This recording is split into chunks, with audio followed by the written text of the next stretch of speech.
Selanjutnya bagian B, kehidupan politik, sosial, ekonomi, dan politik Kerajaan Sriwijaya yang akan dibacakan oleh Nur Erfamilah. Kepada Nur Erfamilah saya persilahkan. B. Kehidupan politik, sosial, ekonomi, dan politik Kerajaan Sriwijaya. 1. Kehidupan politik. Kehidupan politik Kerajaan Sriwijaya dapat ditinjau dari raja-raja yang memerintah wilayah kekuasaan yang hubungan dengan pihak luar negeri. A. Wilayah kekuasaan. Setelah berhasil penguasaan Palembang, ibu kota Kerajaan Sriwijaya dipindahkan dari Muara Takut ke Palembang. Dari Palembang, Kerajaan Sriwijaya dengan mudah dapat menguasai daerah-daerah di sekitarnya, seperti Pulau Bangka dan terletak di tepi Sungai Batahari dan mungkin juga Jawa Barat Tarumanegara akan dapat ke abad ke-7 Masehi. Kerajaan Sriwijaya telah berhasil menguasai kunci-kunci jalan perdagangan yang penting seperti Selat Sunda, Selat Bangka, Selat Malaka, dan Laut Jawa bagian barat. Pada abad ke-8 Masehi, perluasan Kerajaan Sriwijaya ditujukan ke arah utama, yaitu menduduki Semenanjung, Melayan, dan Tanah Genting Keram. Kerajaan Sriwijaya menjalin hubungan baik dengan kerajaan-kerajaan luar wilayah Indonesia, terutama dengan kerajaan-kerajaan berada di India seperti Kerajaan Pala dan Belanda di Benggala. Raja Belanda, Dewan Pala, Dewan Penghadiran sebidang tanah untuk membuat asrama bagi pelajar dari Nusantara yang ingin menjadi drama yang dibayari oleh Balaputra Dewa. 2. Kehidupan sosial. Letak Sriwijaya sangat strategis di jalur perdagangan antara India Cina.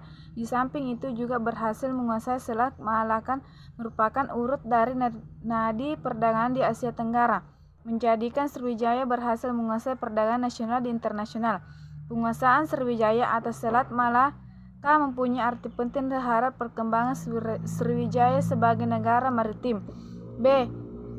Kehidupan ekonomi. Di dunia perdagangan, Sriwijaya menjadi pengendali jalur perdagangan antara India dan Tiongkok, yakni dengan penguasaan atas Selat Malaka dan Selat Sunda. Orang Arab mencatat bahwa Sriwijaya memiliki aneka komoditas seperti kapur baru, kayu gaharu, cengkeh, gepola, kepulauan gading, emas, dan timah, yang membuat Raja Sriwijaya sekaya raja-raja India.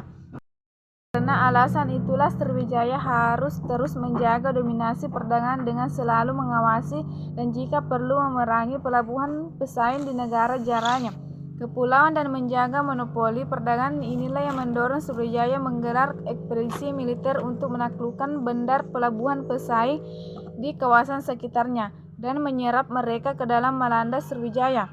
Bandar Melayu di Jambi, kota kapur di Pulau Bangka, terutama negara dan pelabuhan Sunda di Jawa Barat, Kalingan di Jawa Tengah, dan Bandar Kedar dan Caira di Semenanjung Melayang adalah beberapa bandar pelabuhan yang diserak ke dalam lingkungan pengaruh Sriwijaya.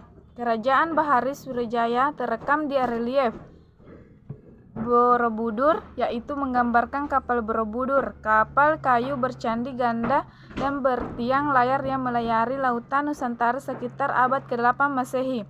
Fungsi cadin ini adalah untuk menyeimbangkan dan mustabil perahu. Selain menjalin hubungan dengan India dan Tiongkok, Sriwijaya juga menjalin perdagangan dengan tanah Arab. Kemungkinan utusan Maharaja Sri Indrawama yang mengantar surat kepada Khalifah Umar bin Abdul Aziz dan Bani Umar tahun 718 Masehi.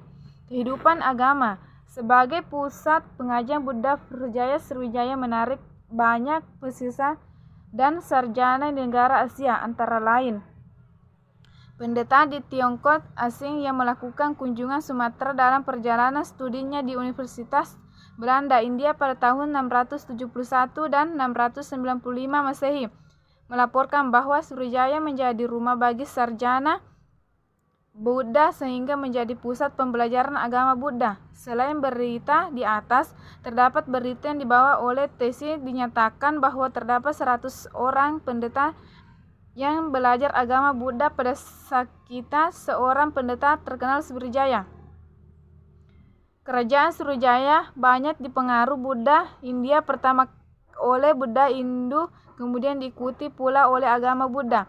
Peranan dalam agama Buddha dibuktikan dengan membangun tempat pemujaan agama Buddha. Di Ligo, Thailand, Raja-Raja Sriwijaya menguasai kepulauan Melayu melalui perdagangan yang penaklukan dari kurun abad ke-7 hingga abad ke-9. Hingga secara langsung turut serta mengembangkan bahasa Melayu beserta kebudayaan di Nusantara.